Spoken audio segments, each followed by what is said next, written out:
Hi guys! Today I'm back with a video on how to use the new Craftin Desert Divas Box die. This die set is new with the August 2017 release and it will be available in the Craftin Desert Divas store starting August the 9th at 12 PM Eastern Standard Time. The die set comes with 14 different dies. You have one main die that will cut your outline for your pop-up box, and then you have a number of smaller dies that will allow to add details to your project. And finally, this little flap here will allow you to position your images and to layer them in your pop-up box. You can use wire cutters to cut the little metal pieces that connect the dies, or you can just wiggle the dies like I'm doing here until the metal connections break down. And here is a still shot of all the dies cut apart. As a reference for the size of these dies, I wanted to tell you that the largest one measures about 5.5 by 5.5 inches, so you will easily be able to use these dies with your 6 by 6 pattern paper pads or even your 12 by 12 scrapbooking paper. In order to use your dies, you're gonna need a die cutting machine. In this case, I'm using my C6 Big Shot Express, but you can use whatever you have at home, of course.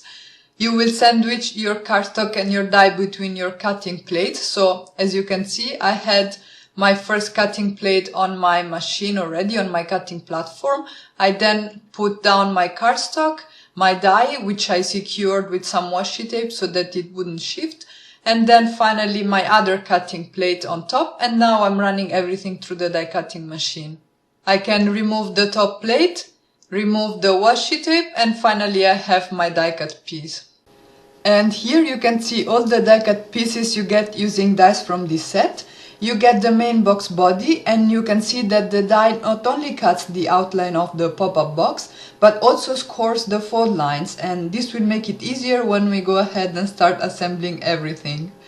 You have this die cut piece over here that will be the support for your images to stand up in your final project, and you also have some score lines that will make it easier for you to fold the flaps before you adhere them down.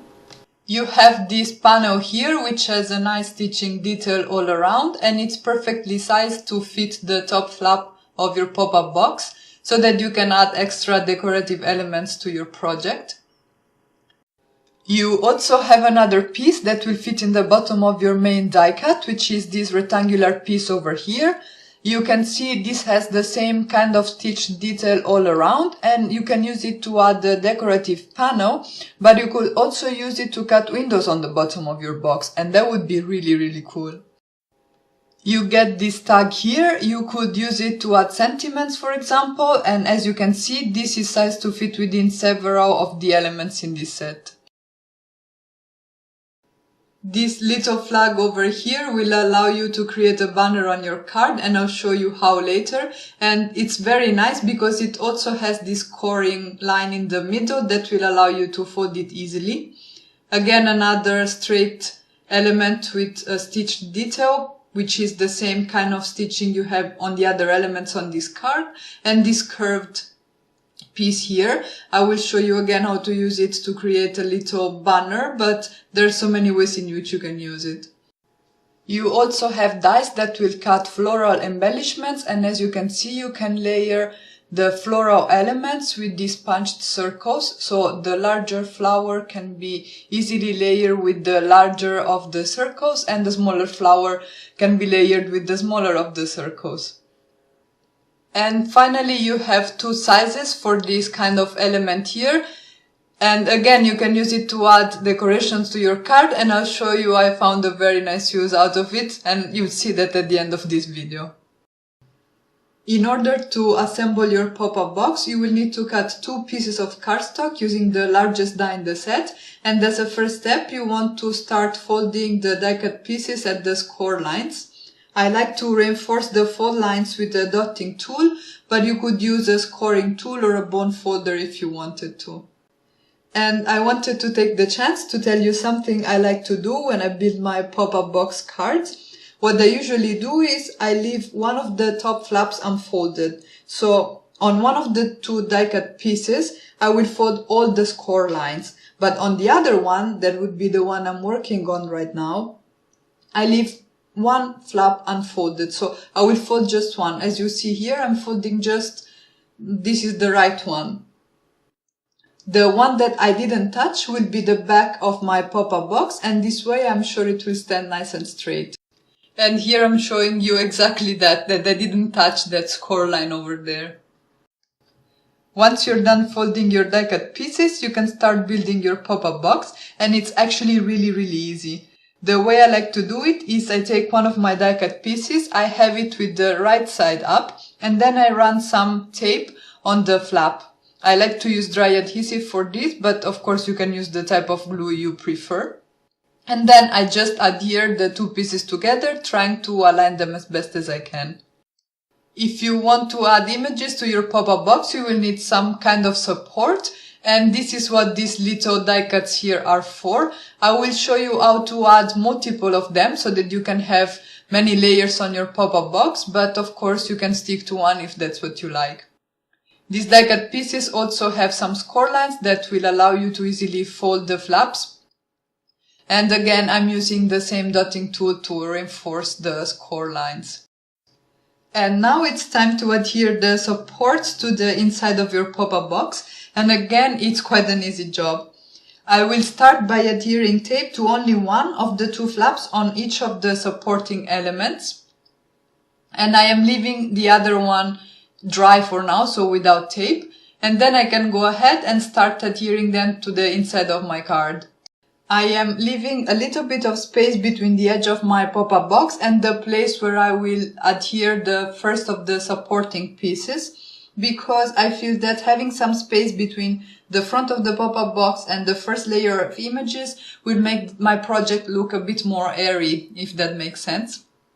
Anyway, I am using the fold line on the base of my pop-up box to guide me with the placement of the supporting pieces, so that I am sure that they are all aligned and horizontal. And now everything is ready for the final step. I am pushing down the supports so that they lay flush on my card base. I am adding tape adhesive to the flaps. And again, for this kind of projects, I prefer to use dry adhesive over liquid glue because I feel it's a little bit less messy. I am adding glue to the flap onto my pop-up box card base, and now it is as easy as folding the right half onto the left half and pushing down so that you're sure that everything is nicely stuck in place.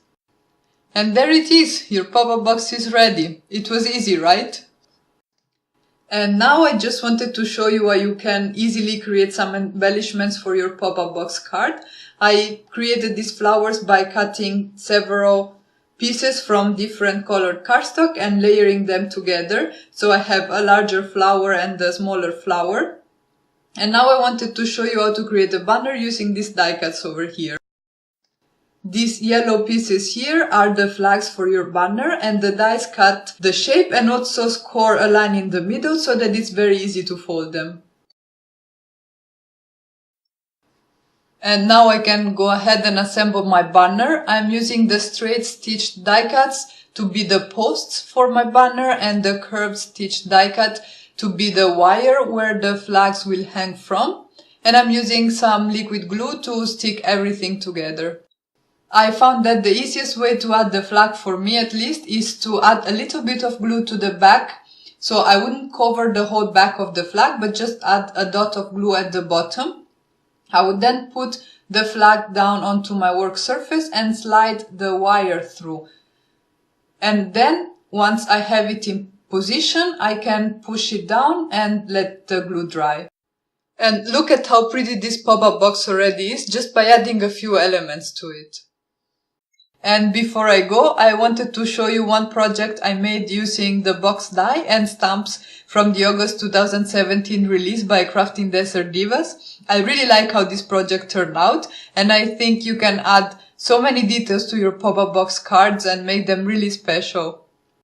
And do you see that little sun up there? That is how I used one of the dies in this set. I told you I was gonna show you at the end of this video, and there it is. All the details about this project will be described in my post, which will be linked down below. But I just wanted to let you know that the flamenco, the floats and the little stars are part of the Wet Feet set, which is one of the 2 August release specials. Basically, during the period between August the 9th and August the 20th, and as long as supplies last, every qualifying order of $50 and above will receive 1 free 2x3 stamp set in their order. And this is one of the freebies that is offered, and there is also another one you can choose from. So I just thought I'd give you guys a heads up. And that's it for today's video. I really hope you guys enjoyed it and you found it useful. If so, please let me know in the comments below, leave this video a thumbs up and consider subscribing to my channel. You can visit my blog for all the details on this project as well as the links to the Craftin Desert Divas shop, and I hope I'll be back soon with another video. Ciao!